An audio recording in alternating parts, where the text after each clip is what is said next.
Good afternoon, everyone. Welcome to today's update on COVID-19 in Alberta. With us, as always, is Dr. Dina Hinshaw, Chief Medical Officer of Health for the province. Dr. Hinshaw will provide a brief update, and then once we're finished, we will open the floor to questions. Thank you, Tom, and good afternoon, everyone. Before I begin, I want to acknowledge all of the healthcare workers across Alberta who are supporting our pandemic response. For 8 months, you have been on the front lines, protecting and supporting Albertans with all their health needs, running lab tests, caring for hospitalized patients, doing contact tracing, and managing outbreaks. Behind every COVID case identified and every patient cared for with any illness, there is a long list of people working very hard. The rise in cases has only increased the demands placed upon you and the pressures that you face. I know you were tired, and I hope that you are still able to find some time to recharge. I hope that you know that your work is making a difference. Thank you. Today, I will be providing an update on the spread of COVID-19 since Friday. As I mentioned last week, we underwent a system upgrade to our databases over the weekend, so we were unable to share numbers yesterday. I know that many people follow this information closely, and I appreciate your patience. Over the last 4 days, we have averaged 567 new cases per day. This is a large and troubling number, one that drives home the challenge that we are facing. Breaking it down by day, on Friday we identified 581 new cases of COVID-19, while our lab conducted more than 13,100 tests. On Saturday, we completed more than 13,000 tests and identified 525 new cases. On Sunday, we diagnosed 592 cases and almost 11,300 tests. And yesterday, the lab conducted more than 8,400 tests and identified 570 new cases. Our lab positivity rate in the province has risen to 6.8% yesterday, and in Edmonton, the positivity rate is almost 9%. In Calgary, the growth rate is still high, with an R value of 1.2 over the past 5 days. And Calgary has caught up to Edmonton, with both cities having more than 2,500 active cases each. This is not good news. This is a problem. Of all the developments that have happened since Friday, the one thing that shows some promise is that Edmonton has reached an R value of 1 over the past 5 days, showing that the measures have had some effect. It is a good start, but it is not enough yet. While COVID has consumed much of our attention in our lives, we must not forget that babies are still being born, accidents are still occurring, and Albertans continue to experience a wide range of urgent health needs. Our top priority is protecting the health system to ensure that COVID-19 does not threaten our ability to provide the essential care that Albertans require for all their health issues. Currently, there are 167 people in hospital in Alberta, including 27 in intensive care with COVID. This is a sharp and concerning increase. As you know, many non-urgent surgeries have been postponed in Edmonton Zone. We are working with AHS to closely monitor the health system's capacity and, if needed, to consider steps to ensure the health system is able to support Albertans. Sadly, I must report that there have been 15 deaths from COVID since Friday. This is a heartbreaking number that underscores the seriousness of the pandemic. One of the hardest parts of my job is to report a death, any death, be it from COVID-19 or any other cause. Every death represents a person who is loved by family and friends and who will be mourned. My deepest condolences to everyone who is grieving today and to everyone who has had to deal with a loss during this challenging time. Turning to schools, as of today, AHS has confirmed that 173 schools that previously had alerts have had no transmission, and students and staff are now back in class. There are active alerts or outbreaks in 252 schools. That is about 10% of all the schools in the province. Currently, these schools have 778 active cases in total. This number includes 117 schools that are on outbreaks, including 50 currently on the watch list. So far, in-school transmission has likely occurred in 99 schools. Of these, 56 have had only one new case occur as a result. I have said before that cases we are seeing in schools, as well as in our hospitals and continuing care facilities, are largely a reflection of the transmission that is going on in our communities. As the case numbers reported over the last few weeks show, we are facing a concerning situation, and we need to reduce the rate of transmission if we want to avoid more difficult choices in the future. It is now flu season, and I have heard some people recently dismiss COVID as no different from influenza. While there are some similarities, I want to stress the differences between them and the challenges that each of them presents to us. First, there is no vaccine for COVID-19, unlike influenza. Second, this virus is more deadly than influenza, especially seasonal influenza. While the true mortality of COVID-19 will take some time to fully understand, the preliminary data is clear. In the last 4 influenza seasons, the peak number of deaths we have recorded in a full year is 92. In just 8 months, there have been 338 deaths from COVID-19, despite taking extraordinary measures to contain transmission. COVID also has a greater impact on our health system. In the past 5 years, the maximum number of influenza outbreaks we have had in acute care in a single year was 40 acute care outbreaks in 2017-18. In 6 months alone, and despite aggressive measures to limit transmission, we have already had more than 40 COVID-19 outbreaks in acute care settings. This is not to minimize the impact of influenza or the importance of getting your flu shot, which I am strongly recommending. But it is important to highlight that we cannot treat this virus as something that our health system can easily absorb or something that will simply depart when spring arrives. COVID-19 is here, and it's not going away anytime soon. The onus is on us to adapt and to embrace the measures that will keep us safe and limit the spread while continuing to live and function as a society. For example, a large portion of the transmission we are currently seeing is within households. That means that family members are infecting one another. I have talked before about what to do if a family member is sick, but I want to stress it again now, because this is an example of how simple steps can have big impacts. Many times we have seen a single family member develop symptoms and infect 5, 8, or even more than 10 others in their immediate or extended family. If you are sick with even mild symptoms, you need to take steps to protect those around you. Whenever possible, please isolate yourself in the house in a separate room from others, if possible using a different bedroom and bathroom. When you can't isolate yourself, please wear a mask and disinfect common surfaces after using them. Do not eat dinners with others in your family. Do not share utensils or food, or spend prolonged time in close contact with others, like watching a movie together on a couch. Do not go out of the house even if your symptoms are mild and even if you don't want to miss an important family gathering. That is how one case can lead to 10 or even 20. I know that there are many opinions about what this virus means, what will come next, and the best way to move forward. I continue to ask all Albertans to engage in respectful debate. COVID-19 is new, and there is no one right way to navigate this pandemic.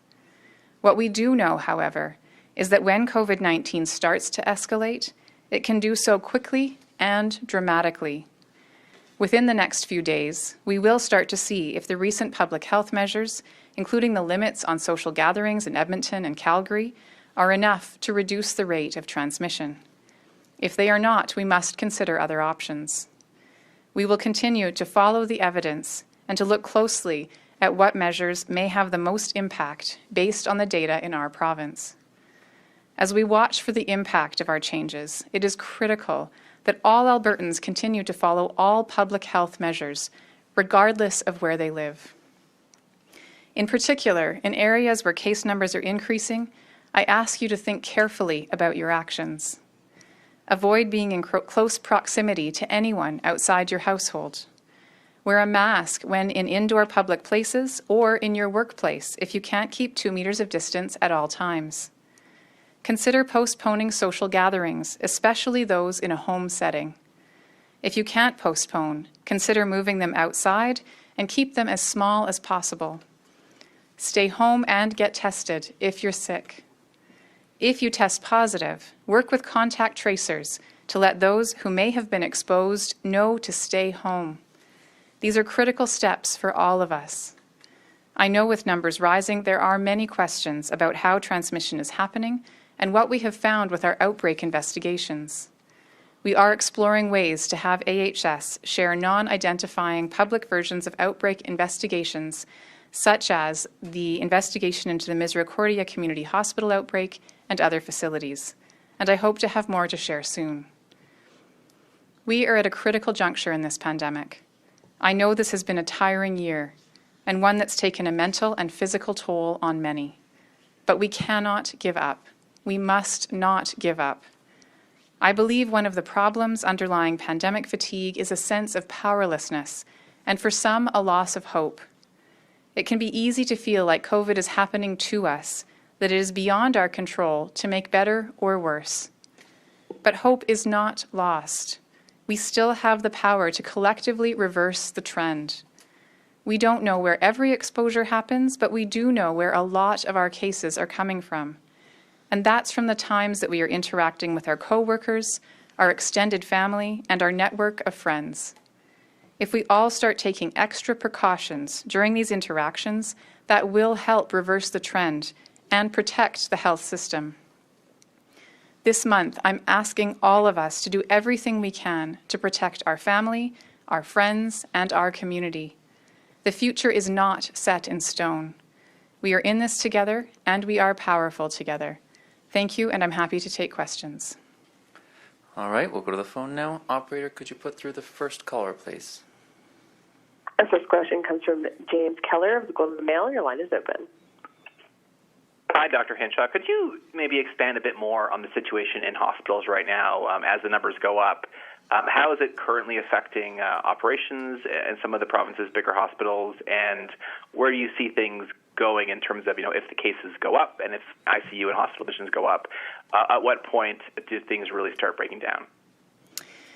So with respect, I don't have the breakdown in each specific hospital, but with respect to the cases in acute care, in Edmonton, we have 100 patients, COVID patients in hospital as of today, and the rest of the patients in acute care that I mentioned earlier, they are around the rest of the province. And so it really is Edmonton right now that is seeing the biggest impact on our acute care. As I mentioned, we have 27 cases in ICU. The majority of those, again, are in Edmonton. And really what we're seeing is the fact that no matter what age someone is, if they get COVID, a percentage of them do require hospital care. A smaller percentage of those who are younger require hospital care, a larger percentage of those who are older. But there's no age group that is spared from needing that kind of hospital treatment. We're also seeing the extra measures that hospitals need to put in place to prevent any kind of a COVID outbreak or spread in hospital. Those measures are taking extra time, extra space, extra staff. And as well, staff, of course, are living in the community and they're impacted by the spread as well. So staff members who are feeling ill, those who test positive, those who are caring for ill family members, or those who've been exposed to a case of COVID aren't able to work. And all of those factors combined are again causing these significant pressures in the Edmonton zone with the need to cancel surgeries, as we've talked about before. Thankfully, at this point, we are not yet seeing that in other parts of the province. However, I am extremely concerned about the trends in Calgary because, as I've said before, Calgary has seemed to be about 2 weeks behind Edmonton, and we do see about a 1 week lag, 7 to 10 day lag between when we see our new case counts rise and when we see our hospitalizations start to increase. So again, there's no specific number that would tip a hospital into overcapacity. It's really about that whole system and how all the system parts are interacting with each other, and looking at when that system gets, as in Edmonton, got to 120% of their regular capacity, that they have to start shutting down the elective procedures and elective services so that they can continue to care for the urgent cases of any illness as well as COVID-19. And again, that's what we're working with AHS to watch that situation across the province. And the way to prevent those kinds of impacts on acute care is to prevent transmission of COVID-19 today. Operator, could you put through the next question, please? Our next question comes from David Staples of the Edmonton Journal. Your line is open. Hi, Dr. Hinshaw. We are now piloting this project in Alberta at the Coutts border crossing and the Calgary International Airport to have kind of rapid testing of people coming in. We're doing this at the same time that we're seeing this pretty massive increase in case counts, and I imagine some folks might be alarmed at any kind of seeming opening up measure at this time. What would you say to people that have those concerns, and what would you say is what are the justifications and the reasons for this pilot project? You know, when I said earlier that I wonder if people are losing hope, I think that part of the reason why some people are maybe feeling less motivated to follow our COVID-19 protocols is they are feeling like they can't live with the strict restrictions that have been in place for a while for many, many months to come. And so last week, when I talked about how we have shifted the symptom list for children, I talked about the fact that we need to be looking right now at the measures that make the most sense to limit spread. And we also need to be looking at the measures that are in place that maybe aren't providing us with the greatest value, how we can start to test whether or not we can ease some of those. Because I think that Albertans need to know that we are interested in having people able to do as many activities as safely as possible so they can have that hope that we are going to be able to live with this. And the border pilot is one example of that. We right now see only about 3% of all of our cases coming in from outside the country. And depending on what country people are coming from, many countries have actually less transmission than Alberta is having right now. And so we're needing to balance, again, these risks and benefits and saying that if somebody comes from outside the country, they may or may not have been exposed to COVID. We can do that test at the border. And then the other point to note is that if that first test is negative, they don't have to do the same kind of quarantine as we typically had people doing. However, there are a list of public health measures that they must follow in order to make sure that as we test this protocol, we're not putting our most vulnerable populations at risk. So individuals who participate in the pilot are not able to work, visit, or volunteer in healthcare settings or continuing care. In schools, daycares, and post-secondary institutions, students, staff, and teachers are not able to return to those settings until their second negative test, which is at day 6 or 7. And there's a list of other protocol preventive measures that are in place as well. So again, what we want to do is gather evidence for how we can help Albertans safely live with COVID-19 without putting undue restrictions, but at the same time protecting the safety of the population. Operator, could you put through the next question, please? Our next question comes from Michael King of Global News. Your line is open. Hi there, Dr. Hinshaw. We continue to hear different reasons why the federal app can't be greenlit here in Alberta. We've even heard the Premier point to your counterpart out in BC as to having concerns with the federal app. Is the Alberta app having any impact on helping contact tracers right now? And how strongly have you pushed the Premier to adopt the federal app? What I said last week remains true, which is that any technology that we consider using in our COVID response will have pros and cons.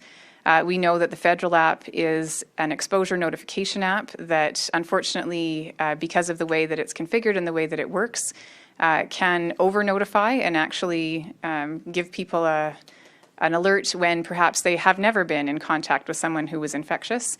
And it is not connected in with the contact tracing system. And the Alberta App is another technology option which is available right now to Albertans.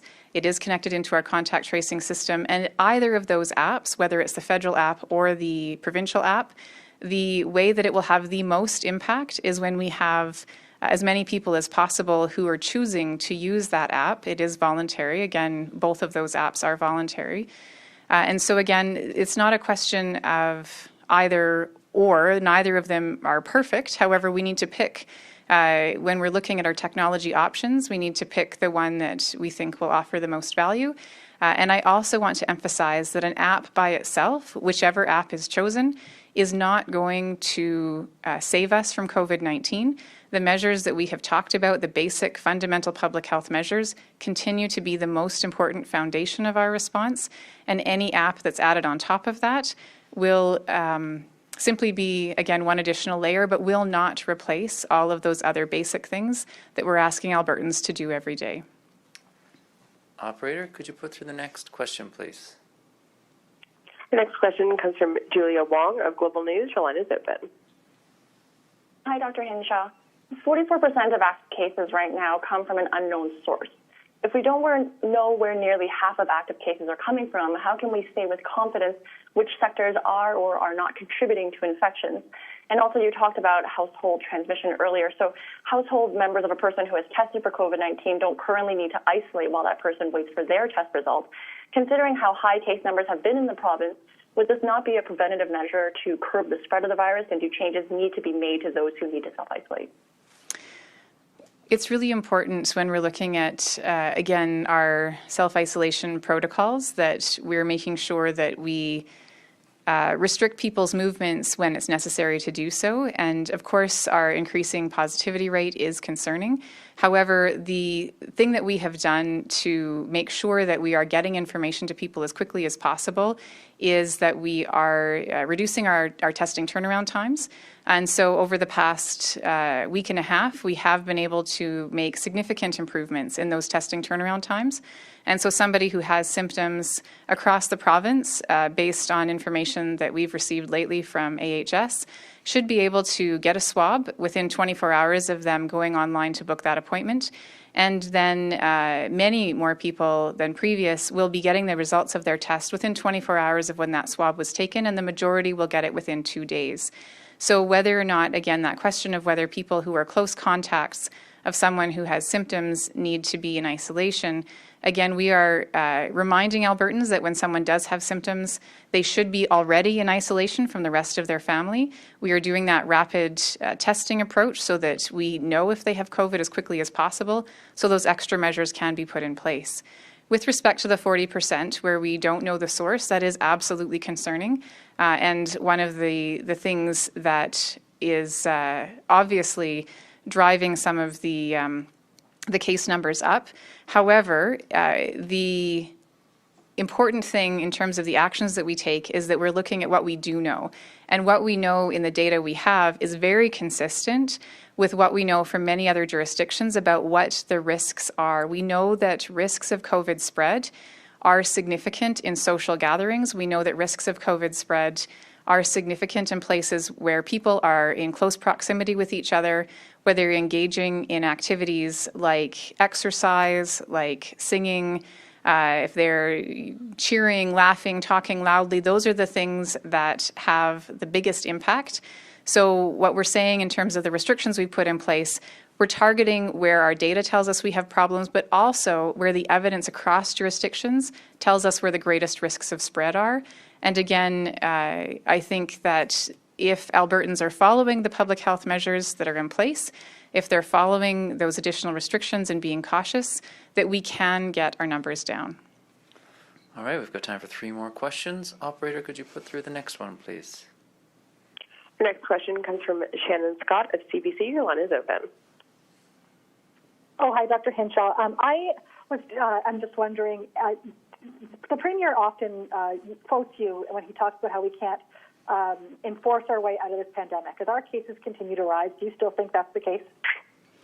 I think that it is important to look at the most egregious cases, so where individuals or organizations are deliberately flaunting the guidance. So if there is a business that has not put in place the guidance that is, again, egregiously violating what the COVID restrictions are, then of course there should be consequences for those businesses and individuals that are choosing to put people around them at risk, for businesses that serve the public that are choosing to put their patrons and staff at risk.